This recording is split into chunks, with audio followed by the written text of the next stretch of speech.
This is the brick stitch. At least that's how I learned it, as the brick stitch. I believe some people call it the C2C or corner to corner stitch. You chain 6.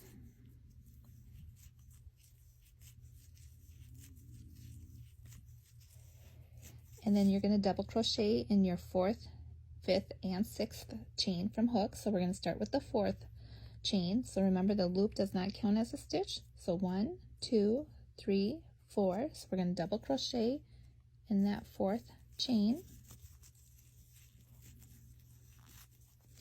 and the 5th chain and the 6th chain.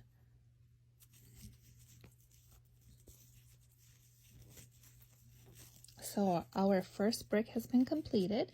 We're going to chain 6 now. 1, 2, 3, 4, 5, and 6. And we're going to do the same thing. So we're going to double crochet in the 4th, 5th, and 6th chain from hook. So 1, 2, 3, 4. So I'm going to do my first double crochet there.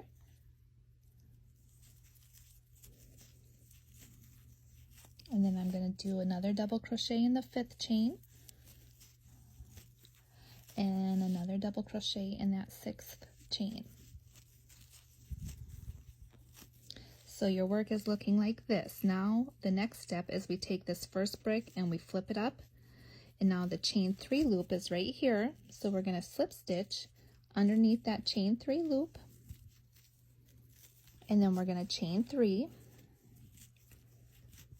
And then we're going to do 3 double crochets in there. So in the same space. So 1,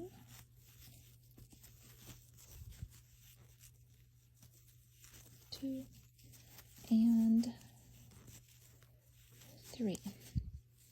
And we've just completed 2 rows of our brick stitch. And this is probably going to be in a couple parts just so I can explain. So now we're going to create our 3rd row. So we're going to do the same thing. We're going to do a chain 6.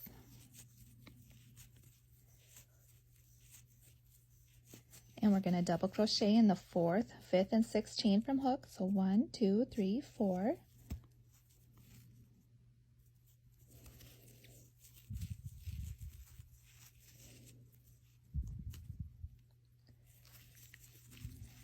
And the 5th chain and the 6th. And I'm running out of time. So after you do this, come to the next video and I will show you what to do. So you should be right here. Okay, part 2 of the brick stitch. So you should be here where you created your first brick of the new round or row. Now we're going to flip all of this up and we're going to slip stitch underneath this chain 3 space. And we're going to chain 3 and we're going to work 3 double crochets in that same space. So 1, 2, and 3. And then you'll see our next brick here. We want to join those, so we're going to slip stitch underneath that chain 3 space. And we're going to chain 3. And we're going to work 3 double crochets in that same space.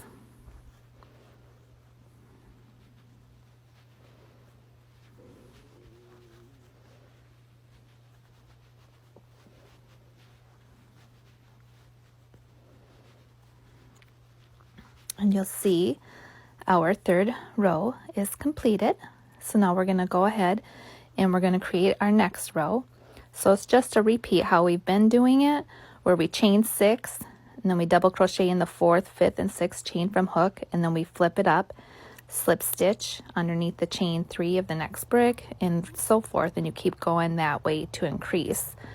And then when you want to decrease, when you want to stop, I'll show you a video on that. But you can continue this until you want the width and the height of your project. If you're making an afghan or dishcloth or a scarf, this works up great for an afghan, and it's so beautiful too. So I will do my next row. So I'm going to chain 6. So 1, 2, 3, 4, 5, and 6. And remember, I'm going to double crochet in the 4th, 5th, and 6th chain from hook. So 1, 2, 3, 4. Double crochet. And then double crochet in the 5th and 6th. And now I want to flip all of this up, slip stitch underneath this chain 3, and work and chain 3 and work 3 double crochets in there in that same space. Then I'm going to slip stitch here, chain 3, 3 double crochets, slip stitch here, chain 3, 3 double crochets, and then I'm going to repeat by doing my chain 6. Let me know if you have any questions. Thanks for watching.